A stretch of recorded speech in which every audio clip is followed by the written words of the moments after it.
Welcome to another ICP update. Like always, make sure to check out our YouTube memberships and our Patreon if you want access to all of our charts and if you want access to our daily Discord updates. And speaking of the updates, you should probably take a look at the memberships because these updates are actually very important. Many people were panicking during this drop right here.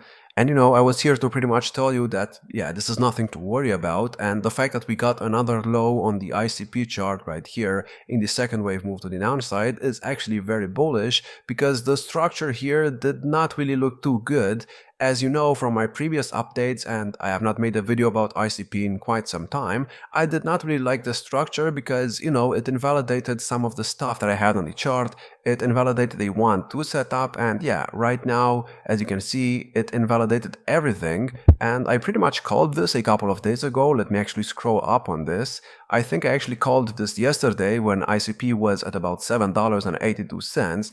I told you this, ICP is looking very bad. I warned you about this weeks ago. It broke below some levels that it should not have broken below, and now it's going downhill. Structure is still not invalidated, but yeah, it's not looking the best. I would much rather see another low in the main second wave before we continue. That should put us at about $5.70. And what do you know, we got to about $5.60 just overnight after I posted this update. And what did I post before that? About 2 months ago now? Well, not 2 months ago, let's say about 6 weeks ago. As you can see, I told you, ICP does not look good. Our setup got invalidated. I'm actually unsure what the chart is trying to do. This is very messy.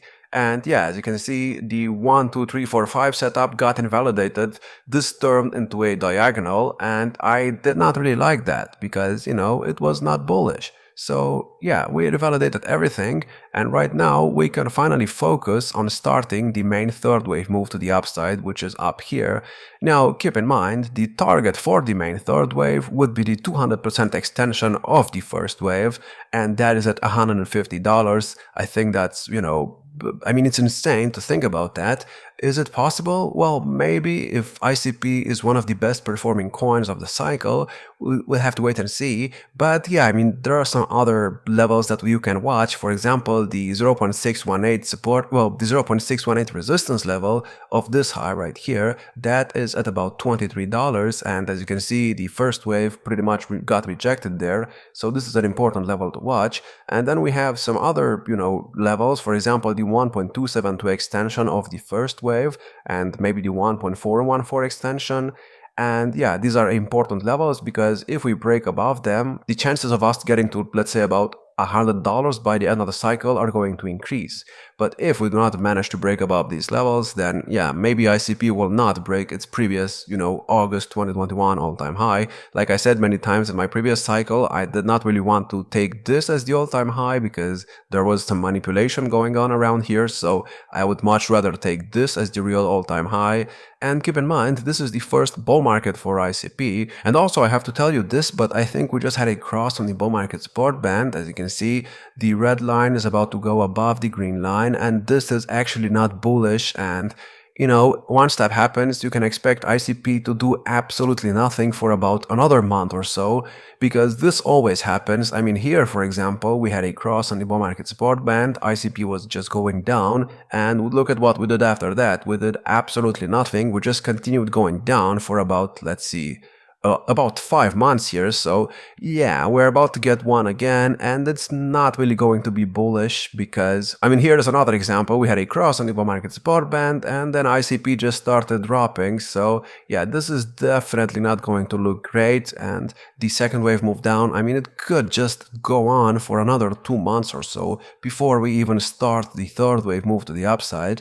Now, why did this drop happen? Well, this drop happened because Ethereum also dropped. And if you look at the Ethereum chart, it got to the 0.618 support level of the first wave right here for the third time now, and then it actually kind of bounced. It got to about $2,000, and yeah, this is the third time that this has happened. And usually after we react to the golden ratio level, which is the 0.618 extension, some charts actually go up after that. So we should see some kind of bounce really soon, because we reacted to the support level many times. And if that happens, and when that happens, when Ethereum finally gets to all-time highs again, and it finally starts doing some crazy move to the upsides again, we should see ICP go up with it. And until that happens, you cannot really expect much to happen. But yeah, ICP is still not looking too bad. I mean, the 1-2 setup is holding. We got to the 0.618 support level multiple times. This is actually the second time now.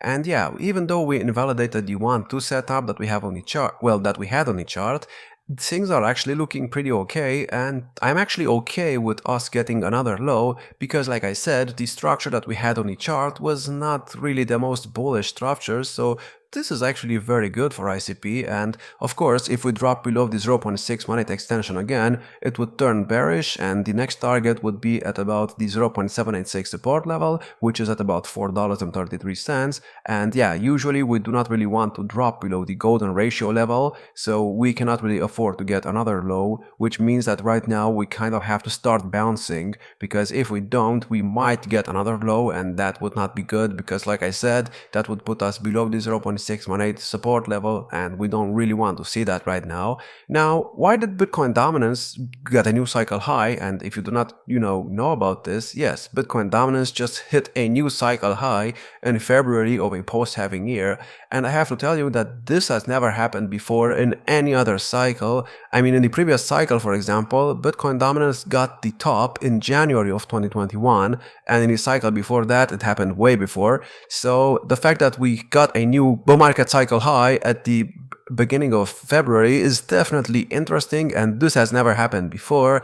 And I don't know if you can remember, but I have been talking about this for some time now. We had a cross on the bull market support band like about 70 days ago, and at first I thought that we would copy what we did right here. And what did we do right here? Well, we went sideways for about 48 days after the cross, and then we started going down, and we did the exact same thing in the cycle before that as well. But this cycle is obviously different. I mean, here we had a cross on the bull market support band, we went sideways for a bit, we tested the bull market support band many times, but in this cycle, instead of going down like crazy, we went up like crazy. So yeah, this is definitely interesting, and honestly, the top should be in right now. If it's not in, the next target is 66%, which is at about, the 0.786 resistance level, and it should not go higher than that. In my opinion, it will not go higher than that. But keep in mind, if you look at the RSI on the Bitcoin dominance chart, it's currently overbought on the daily, and I mean, I think it's also overbought on the RSI, no, it's not overbought on the weekly, but yeah, it's not looking too great for the altcoins right now, because Bitcoin dominance keeps going up, but this is because we are still not in QE, we are still in QT, and if you don't know what that means, you should probably Google it, because it's easier to understand it that way. Basically, what it means is that if we are in QT, Bitcoin dominance can continue going up for that time, and if we are in QE, I mean, usually in QE, Bitcoin dominance starts dropping like crazy. For example, here in the previous cycle, when Bitcoin dominance started dropping, we were actually in QE, and in the cycle before that, it's the exact same thing. So maybe that's what the market is waiting for right now, and this right here is obviously a very big fake out. This fake out actually reminds me of what happened over here. So we pretty much thought that this right here would be a local top. We went down, we went below the bull market support band, and then all of a sudden we pumped again. And right now we did the exact same thing. We thought that this was the top, we went down, and then we hit another cycle high. But even if that's the case, even if we are doing what we did here instead of, what we did down here, that still means that at some point we will have to see a drop, and the altcoin market should finally be able to recover after that, because if it doesn't, it's not going to look great. Keep in mind, if you look at the Bitcoin chart, Bitcoin barely did anything. It barely dropped like what, even 10k, not even 10k. So yeah, this drop was not really Bitcoin's fault, it was actually Ethereum's fault, and Bitcoin is still looking pretty good. And keep in mind, if Bitcoin actually starts getting new cycle highs again, well actually new all-time highs again, I think the altcoins will finally have a chance to start outperforming it because, you know, I think that right now it's the perfect time to do it. Bitcoin dominance is at cycle highs. So if we want a pump on the altcoin charts, we actually need a pump on the Bitcoin chart. And what do you know, I'm expecting a fifth wave of this 1, 2, 3, 4, 5 setup on the chart.